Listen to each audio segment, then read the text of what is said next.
धारा 370। दोस्तों आप धारा 370 के बारे में बहुत सारा चीज सुने होंगे, जिसमें कि आप संवैधानिक तरीके से आपको समझाया गया होगा तथा किस तरह से संविधान के अनुसार, किस तरह से अनुच्छेद के अनुसार इस चीज को देखा जाता है ना, आप इस चीज को समझ रहे होंगे।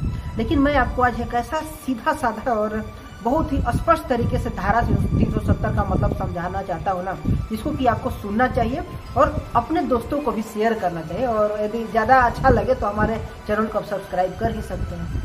तो दोस्तों जैसे कि आपको भली भांति पता है कि जब हमारा देश आज़ाद हुआ तो भारत और पाकिस्तान दो अलग अलग देश हुए, लेकिन जम्मू कश्मीर की ऐसी स्थिति थी कि वहाँ के राजा उस समय राजा हरि सिंह थे और हरि सिंह चाहते थे कि जम्मू कश्मीर का विलय ना ही भारत में हो ना ही पाकिस्तान में हो।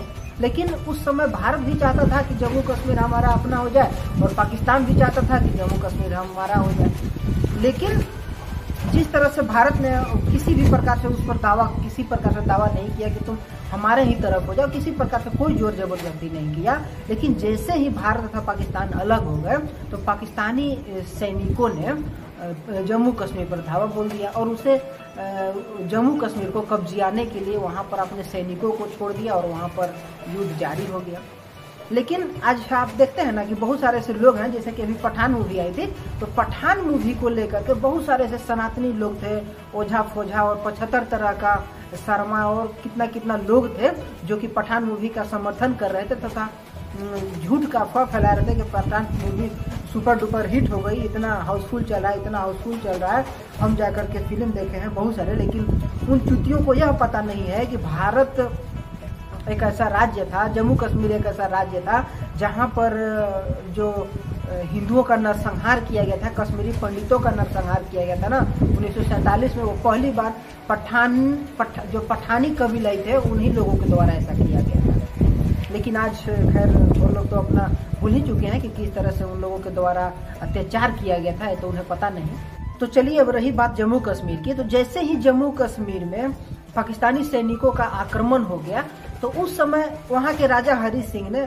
तुरंत ही प्रधानमंत्री ने, जो उस समय के तत्कालीन प्रधानमंत्री नेहरू थे, उन्हें पत्र लिखा तथा बोला कि हम लोगों पर आक्रमण कर दिया है पाकिस्तानी सैनिकों ने और आप ही आकर के हमें बचाइए क्योंकि हम भारत में विलय करना चाहते हैं।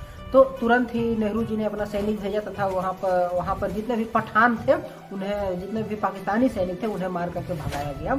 लेकिन उसके पश्चात जैसे ही राजा हरि सिंह ने अपना समर्थन दिया कि हम भारत में विलय होना चाहते हैं, तो इसके बाद वहाँ के जो शेख अब्दुल्ला था उस समय, उसका भी एक बहुत ही बड़ा वर्चस्व चलता था, तो उसके द्वारा अपने हाथों से 370 को लिखा गया, अपने हाथों से जम्मू कश्मीर का मसौदा तैयार किया गया तथा उसे चुपचाप ले जा करके उसने नेहरू जी को सौंप दिया, क्योंकि नेहरू जी और शेख अब्दुल्ला के बीच में बड़ा ही गहरा दोस्ती था, दोनों में प्यार था।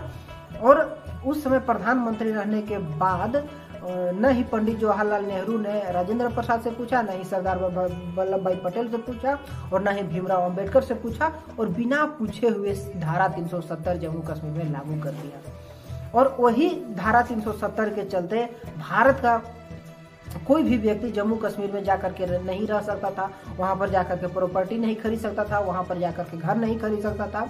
और धारा 370 इतनी शर्मिंदगी से भरी हुई थी ना कि यदि आप सुनेंगे, आप उसके बारे में गहन चिंतन करेंगे, आप समझेंगे ना, तो आपको सच में खून खोल उठेगा कि आखिर किस मिट्टी का बना हुआ था पंडित जवाहरलाल नेहरू। इतनी घटिया चीज होने के बावजूद भी वो वहां पर लगा दिया था, जम्मू कश्मीर में धारा 370 लगा दिया था।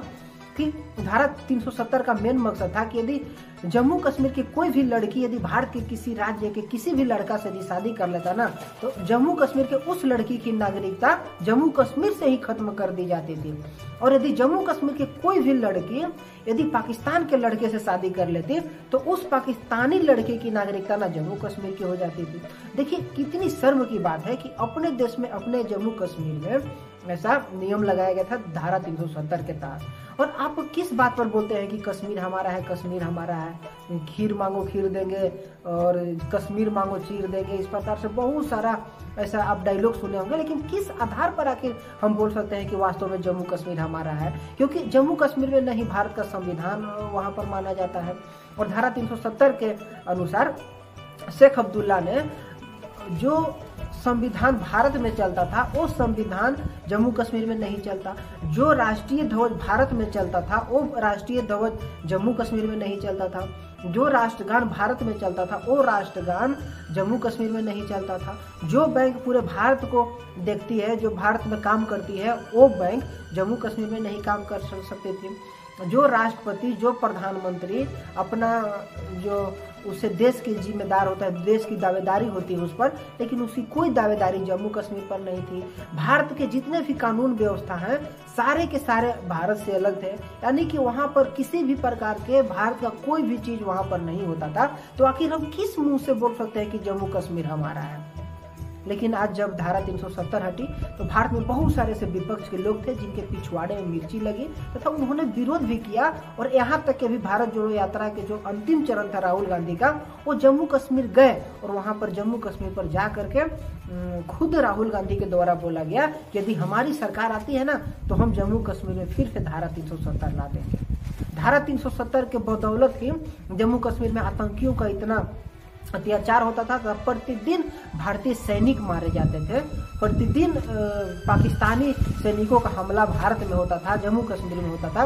और वहाँ के कभी जो सिविल लोग थे, वहाँ के जो नागरिक थे वो लोग मरते थे। और सैनिकों का तो कहना ही नहीं है, सैनिक तो कीड़ों मकोड़े की तरह मरते थे, लेकिन उसको देखने वाला, उसको बताने वाला, आवाज उठाने वाला कोई नहीं होता था।